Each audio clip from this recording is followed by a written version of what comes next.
bakondi ya ba Congol ya ba chef coutumier ba loka mabele ya bukanga lonzo basala batinda ba tracteur kuna ebota masangu tala milai ngana kenda ko tala milai mais masango wana ebota atambuma moko te mais lelo matata mponyo ba kokanga ye pour détournement mais masango wana ebota mbuma te est-ce que balonaka ngako tuna koma eko miloba na lobi peut-être espèce ya masango oyo ba yaki na ngona ba agronome pona ko seme ekozala ba biloko ya ba popcorn eloko elukela kaleve kutu ba problème économie les peuples d'Amon Nzala la libumu to si déjà problème ya Nzala oh yango nde bato ba lingi élection te na 2023 to salango na 2023 to salango pe to gagner o nini ozo anglais konza mboka ndi ba mama ulila mungo ba ko voter ba mama wapi parce que ba mama ba osepela kala mingi te wapi na yebisio tala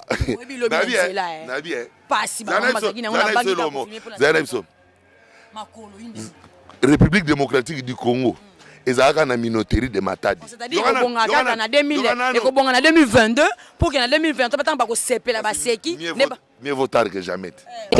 Correcteur News TV awande correction ya ba news tout donc awande on assure quoi suivez Correcteur News TV.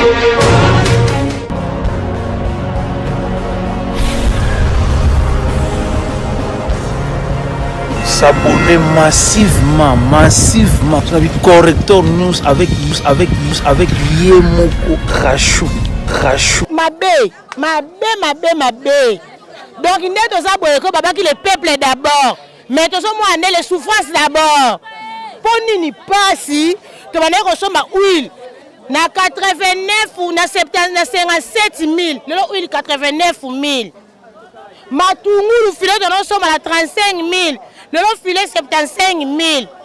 Bakile baso contacter souffrance na souffrance. Lundi souffrance, mardi souffrance, mercredi souffrance. Où allons-nous?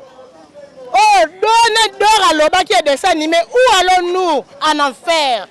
Soso ya pamba moko opo sombole sabaneza pasi. Soso moko to somba ngo soso moko na 4 communes. Commune o azuli peka, commune o azuli kolo, commune o mukongo, commune o libumu. Mais na mboka musu soso moko bako liango tapa mutu moko tapa 2 personnes. Mais biso soso moko to liango 4 communes. Wana eza vite mama. Souffrance à modèle wana. Oteki 10 000 na tongo lipa ya pamba o mwana moko la lipa 500 francs. Si on a 10 000 à notre teki, bah ok des classes. On peut ça moins à 500 francs, libre à 500 francs. On les a vus, 10 000 à nos salles. Très heureuse de vous retrouver, Bandeko Balandi. Merci de vous faire confiance, Rachou la caramel, la vôtre, tous à la rawala, la correcteur, nous pour la colobé la penza dossier en boka. Mois de mars, le baki to kostepe sa maman mingi, na kopé sa rabango le kumu, na misala ba kosalaka. Mais to kozala wala pe pona écoute ba maman, koyoka maman ba kolinga nini, pour ba mbo mukonzi mboka sa ela bango, ba konzi mboka pe ba sa ela bango. Biso pe ba pandisa ngo tozali komema pe lito ina bango et pas ba acquis des droits ba député ba gouvernement mobimba et c'est ngena biso penda to pesa bango le kumukasi na le bakaso ki actualité ezali to kitaka na lombango pona kolobela dossier yango de l'actualité ezali nini de l'actualité ezali koyoka mbela le quoi peut aller na moi ya ba maman mbela ya ba maman tena ba maman ya wenzi ya selemba ba leli penza na micro na biso le maweja azala ki ona na pasi na ma le quoi mobali me ayokaki to ki ba lo maman na babi mukonza mboka nzinga kotala bango te. Mukonzamboka koyoka mbele ya ba maman te le peuple d'abord ekomi nini souffrance d'abord et ba maman ba koloba ke lelo ba komi kosenga Kabila Joseph Kabila azonga na bokonzi le peuple d'abord ya li slogan ezali nango likambo ya li seki donc yango to lobi mbele ya ba maman lokwa bango ba lobi esengé to ya penza ba konzi surtout ba ilanda ba yoka yango pe lokwa to kobela masolo bongo ya culture to poni pona bino molobeli moko na kombo ya Charlika Dima boluka ki epe mo mingi to baki to pemisa ke poto ta no ya ba maman Charlika Dima moi ba maman to yepa ina yo mbele ba maman beleli to kana surprise ali mobalo za motema sensible mbote na mbote Rachou la caramel mbote na balandi nyonso ya Correcteur News télévision ba maman nyote to pesi na no balandi nyonso sikoyo lokola ezali moi ya ba maman losako boboto bolingo esengo na ba maman nyonso po sanza na bino bien que comme na suka nde biso to yoko apparaître mais tozaki kozela tango yo ekokoka po to solola na bino pe to souhaiter bino bonne fête na bino pona sanza ya mars. Merci beaucoup Charlie Kadima ndenge lobby ou souhaiter ba maman kasi okipe mbele ba maman na ba image to le kasikoyo ba maman bakoloba ke le peuple d'abord te souffrance d'abord ba ko singa lelo oyo ndenge bato ba 18 ya passé bandimi yango ezong. Bon, c'est vrai. Eza bazana droit na bango. Mais bana droit mais bana raison te. Nde loko bazangi yango na raison. Bazana droit ya ko revendiquer. Oyebi mutu nyonso akoki ko revendiquer, mais est-ce que na revendication na yi azali na raison pour avoir gain de cause? Nde problème. Ba maman ba leli ba lobi souffrance. Ba préféré couteau 18 ans passé. Ils ont rappelé kaka bana Israël avant ba koma na Kana na désert bazo sala traverser ba ibisa Moïse ba bi zong sa biso en Égypte.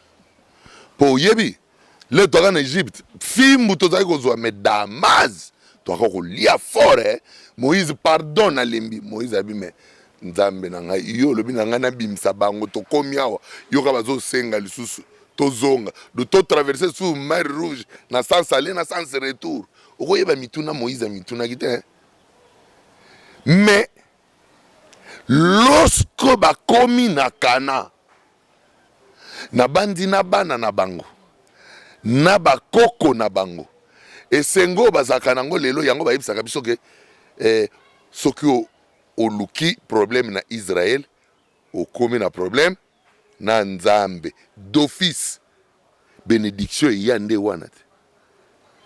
Est-ce que lelo bakoki lisusu kokanisa koyebisa Moïse zongisa biso na Égypte na ndimite. Donc peuple congolais ba mama bazwa patience. Kasi na lingi na révéler yo lelo eloko moko. Na madrasa place to enseignaka sur les notions de principe et de la spiritualité.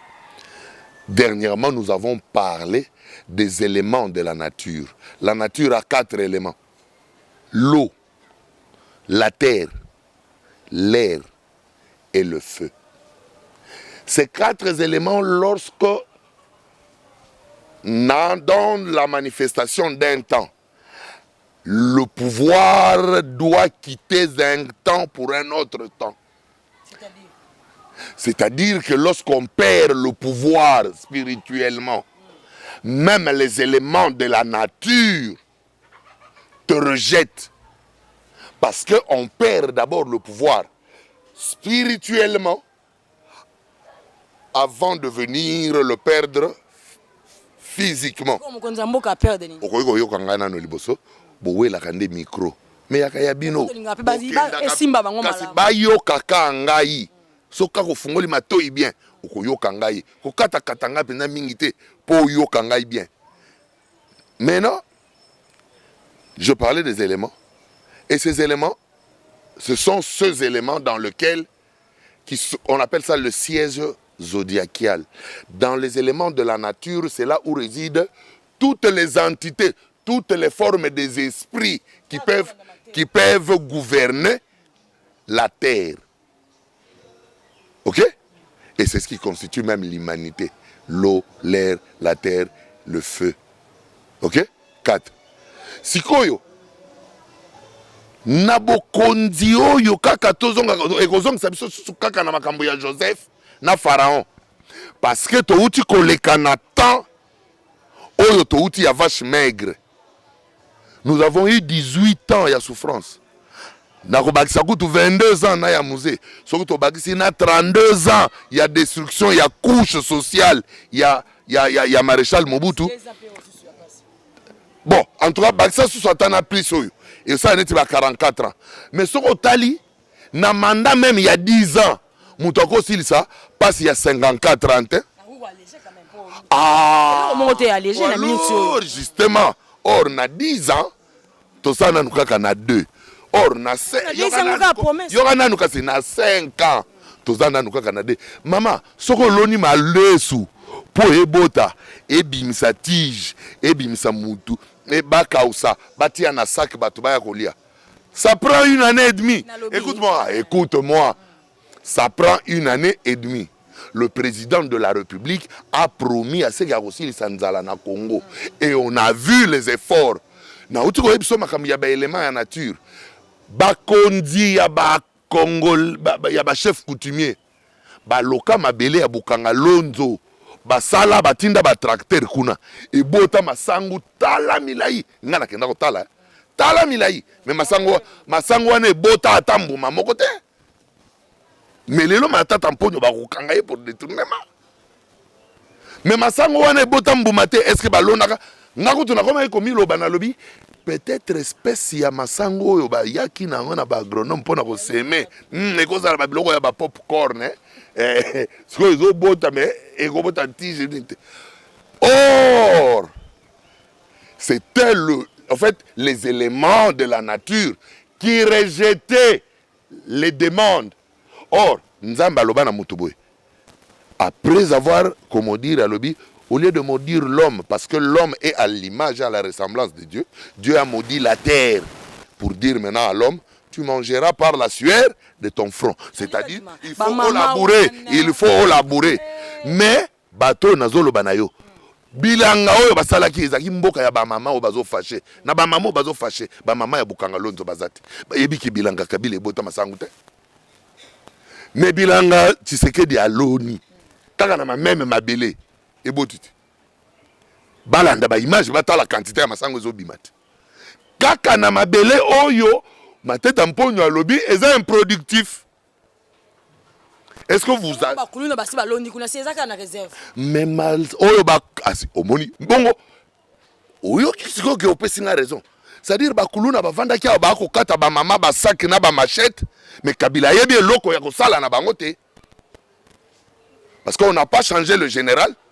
Ce n'est pas Félix qui a créé le service national, mais ni Félix Mutaboti Bakuluna.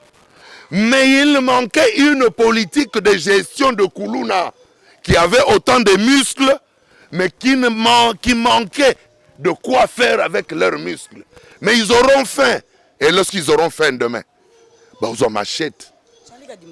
Ba mama wana. Bango pinzo ya misulu lenge nini po. Pasi nanu ya transport. Pasi ya nzala biloko emati.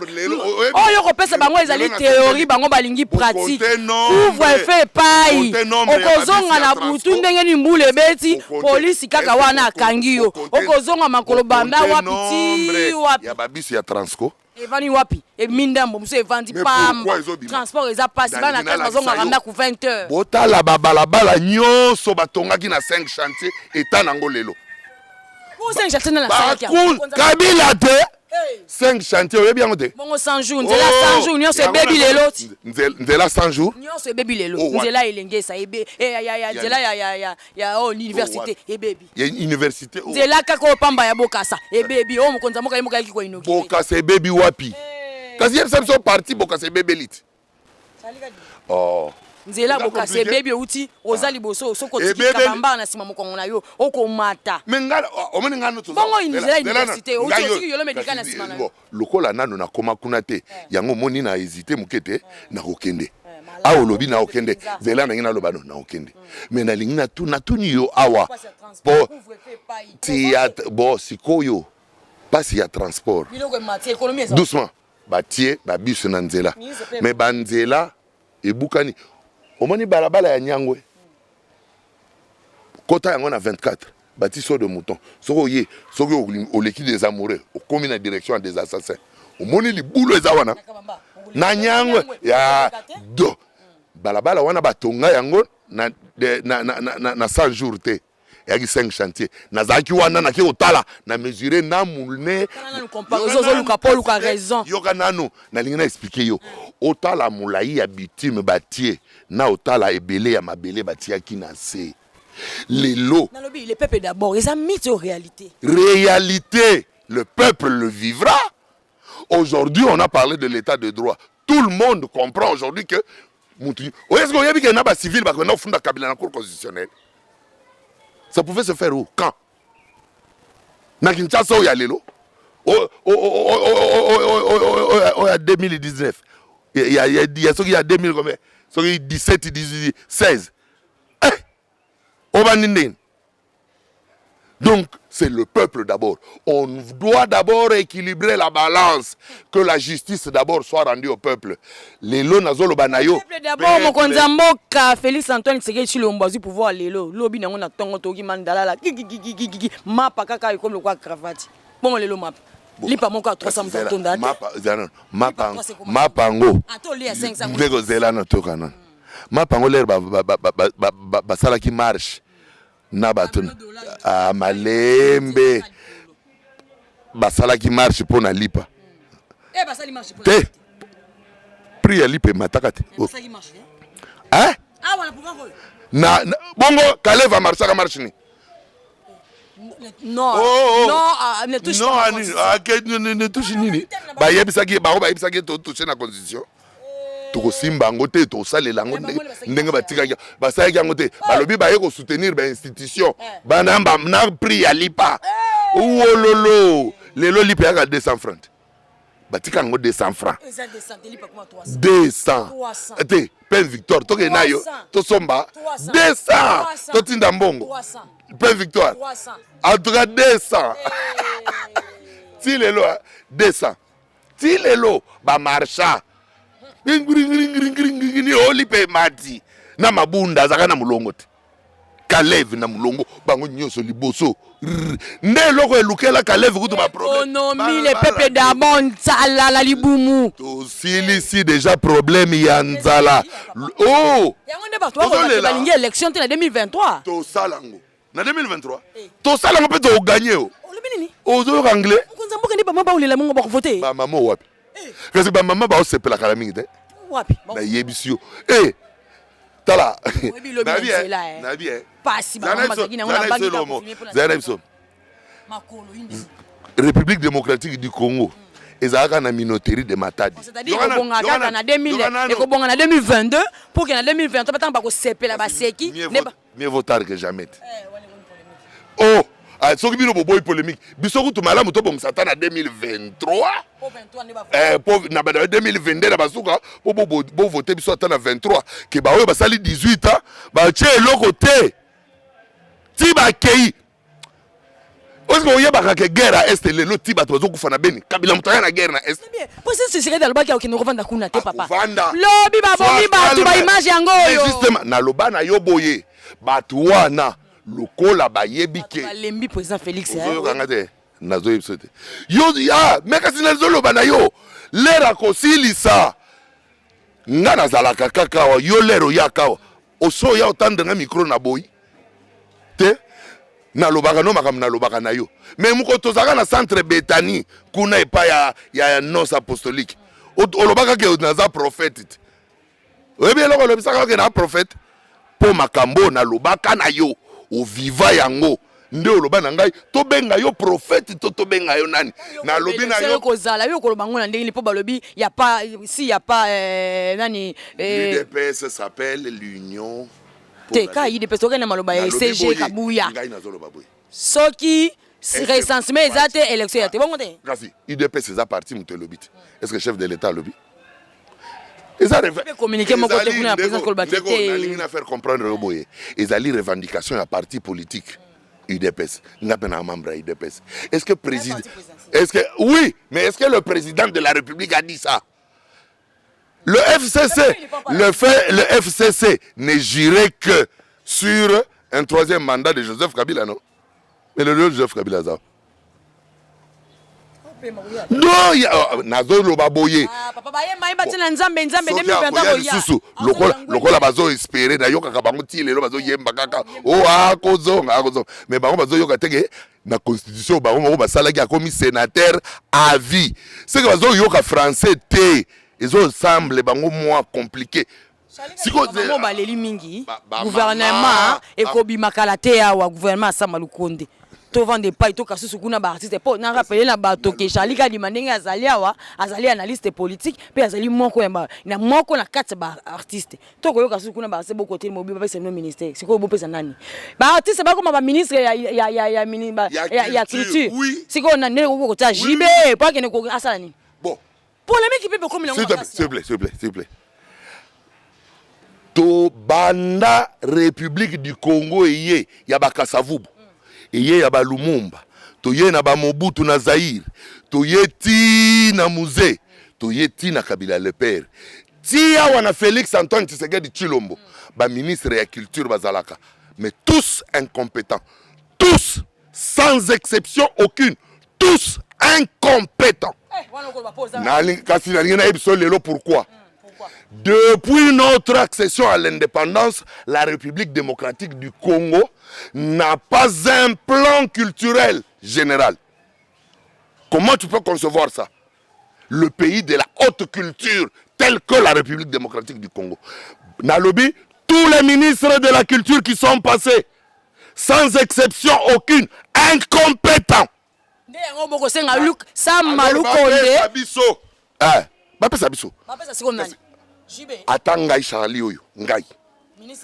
J'assumerai et je ferai ce qui resterait dans les annales de la République démocratique. Qu'est-ce que tu ferais? Moi. Qu'est-ce que tu ferais? Par exemple, l'élaboration d'un plan culturel général.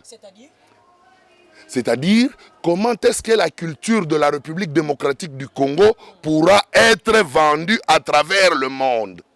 Aujourd'hui, les centres culturels français, les centres culturels, les centres Wallonie, Bruxelles et autres, belges et américains, tout, ils viennent ici, mais ils nous vendent que notre propre culture. Artiste congolais. Mais biso moko, l'État na biso, mukolo culture, atekaka yango na mbokani. Et pas été. Pour artiste ya Congo Abimawa, il faut avoir réseau, il y a un institut français. Pourquoi? Il faut avoir réseau, il y a centre Wallonie, Bruxelles. Pourquoi? Est-ce que c'est le Belge qui doit vendre la culture congolaise? Non. Et même s'ils voudront la vendre, ils ne la vendront pas mieux, parce qu'ils ne la connaissent même pas. C'est au... excuse-moi. C'est aux Congolais de vendre sa culture. Je vais te donner par exemple. Impérativement, le chef de l'État doit, dans tout le pays où est un ambassadeur congolais, placer un chargé culturel. Surtout qu'il est président de l'Union africaine. Tokoko maintenant na chapitre wana kutu na Union africaine peut bapesi chapitre la culture et comme mususu. Lokola kutu bapesi chapitre la culture pour la Union africaine. Donc l'air à nommer ba diplomate, il doit penser aux chargés culturels des ambassades. Pourquoi? Parce que les chargés culturels, ce sont eux qui sont en train de vendre la culture dans le pays où ils sont. Il faut y aller à la lingala pour moi français mingi. Ba mama bakoyoka ngai. Et puis esengeli na mboka nyonso oyo République démocratique du Congo azali na ambassadeur chargé culturel azali. Chargé culturel ya Congo na mboka nyonso azali esengeli azala na salle de spectacle moko yaye l'État congolais atongeli na mboka wana azali pe azali na salle d'exposition moko et ko servir à la fois na ba salle de conférence pour les artistes. Soko ba implanter yango na ba pays nyonso. Ça c'est à l'échelle macro. Parce qu'il faut fonctionner comme il faut fonctionner à la fois comme un engrenage. Donc si la vision est creuse, il faut maintenant remplir la vision, mettre du contenu dans la vision, c'est-à-dire cette élaboration du plan culturel. Soko siko na mboka nyonso ambassade de Vandi, et salle de spectacle, et salle d'exposition. Déjà, tout artiste congolais peut faire le tour du monde seulement dans le réseau de centres culturels congolais qui seront implantés partout dans le monde. C'est là, sera la production, il y a l'État congolais et il faut bénéficier parce que les devises qui entreront vont profiter au trésor public. Donc c'est l'État qui gagne. Et où il va pour l'échange culturel, il va découvrir Rachel Moko Yamboka Wanape à Yembaka ou bien à Tongaka. L'heure à Yemba naye, Mukolo ya koya na Congo, à Kokanisata, Moussous Kosala featuring na Rachel Yamboka Wana. Donc, et Pessimba la Moko échange culturel. Mais pour maintenant, donner du tonus, encore beaucoup plus d'impulsion à la culture congolaise, toutes les provinces doivent répercuter le projet en format micro, c'est-à-dire les mêmes salles de spectacle que les ambassades auront à implanter dans le pays où ils seront implantés. Chaque gouverneur de province, avec son ministère de culture provinciale, doit aussi en avoir au sein de sa province. Comme ça, mais les lots oyo, ceux qui ont moni football et zui quand même, est-ce qu'on a les lots que artistes congolais? Avant statut artiste congolais. Or, dans le monde entier, tous les artistes ont un statut. Tous ont un statut artiste congolais. Pourquoi?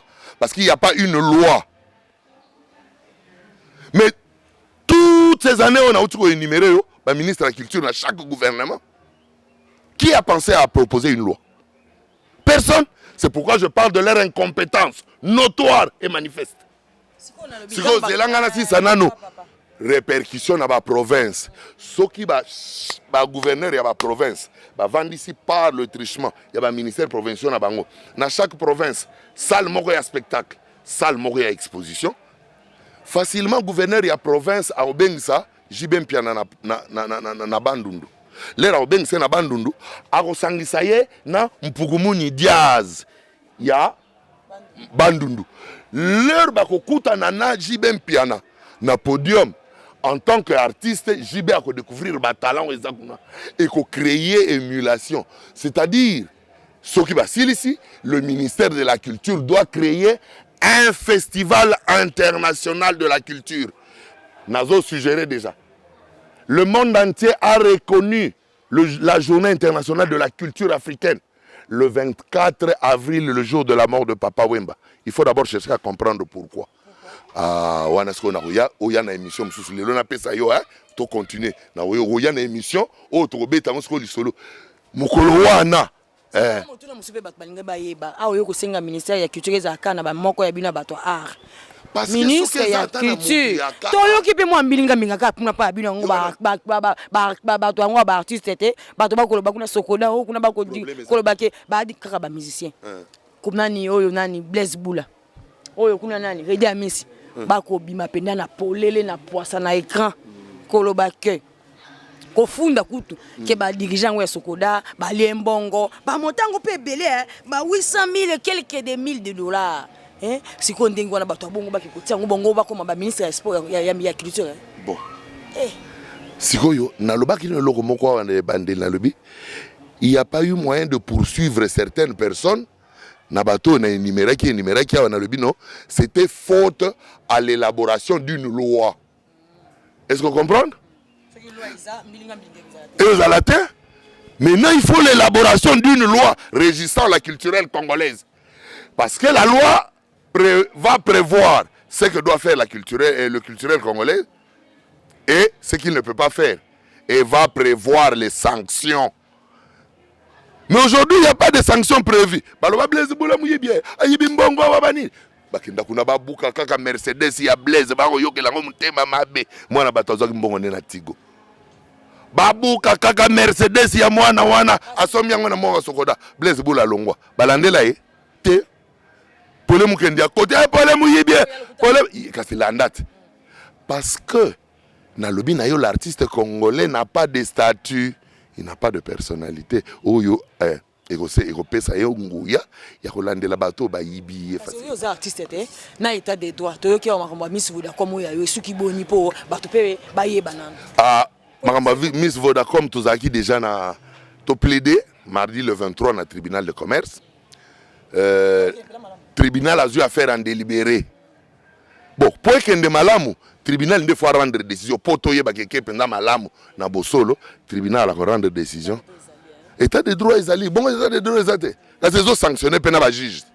Te bazo sanctionner na ba juge na ba avocat. Donc ba rendre décision de manière à ce que bazongisa sokoda na ba droit na pour que ngai pe Charlie Kadima auteur ya œuvre sokoda futa ngai par na ngai makambo oto loba ya Blaise Bula ba yibi boye ba sali boye est-ce que soko ba nini ba kondio bazana sokoda sikoyo OPC na DG ba yibi mbongo soko 800 et quelques mille bon ba oyo bazolo ba ke ba yibi 800 quelques mille bazana ba yebi o bazolo ba il faut bazana ba preuve ngai nazolo ba pete ke ba yibite mais soki bango pe ba yeli ngai ba preuve o ezola kisake effectivement bato bazana place ba yibi en tout cas nga na ocha bango poids si vous voulez atokomi na suka babi TV ezali ngonga question babi en tout cas na moni bato batindinga message bakolo baki tunana no Charlie Kadima poto komi na suka ministre ya sport soki to longoli ministre ya culture soki to longoli yo JB boso bobo JB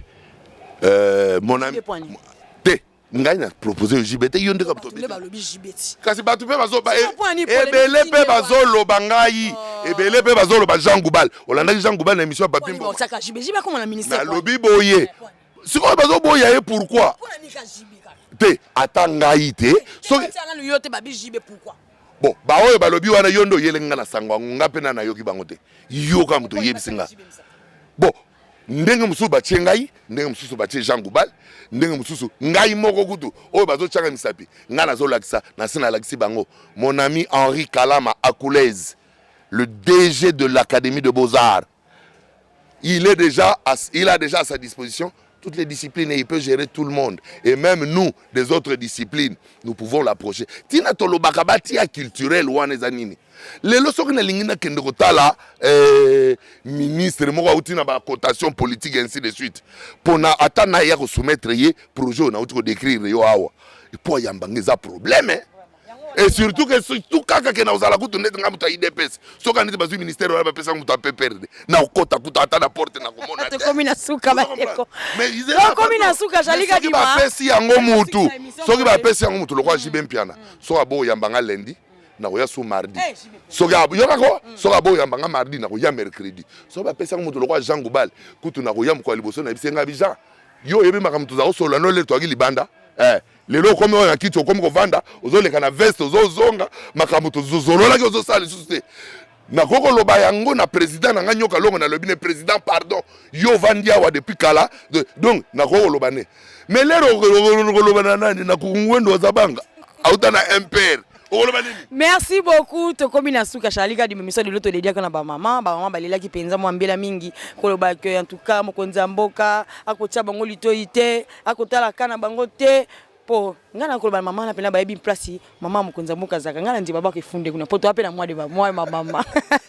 Merci, c'est la fin na pesi matondo mingi na mwana mboka Joseline Musa wazali mwasa mbinga akosala musani malamu na kati ya entreprise na ya izine television na boneto ba soki ya olandi mingi olembi kende pe kuno kulanda masolo penza ya mboka mingi po ya ko developer soki olingolanda Charlie Kadima mingi olingoye ba Charlie Kadima loba kandenge nini kende na izine television na chaîne na biso ya YouTube ko mona ye okoyeba mais lelo to pesi ba mama ebele mama Martine Okunji mama Marraine donc boza ebele to pesi no bambote ebele mama Mimi mama Adel bozala vraiment na lokumu na bino ba mama bilanga to kolemba te kokumisa bino en tout cas botikela toujours connecté branché bo commenter pe bo aimer émission mokola lelo. Correcteur News TV awande correction ya ba news tout donc awande on assure quoi suivez Correcteur News TV.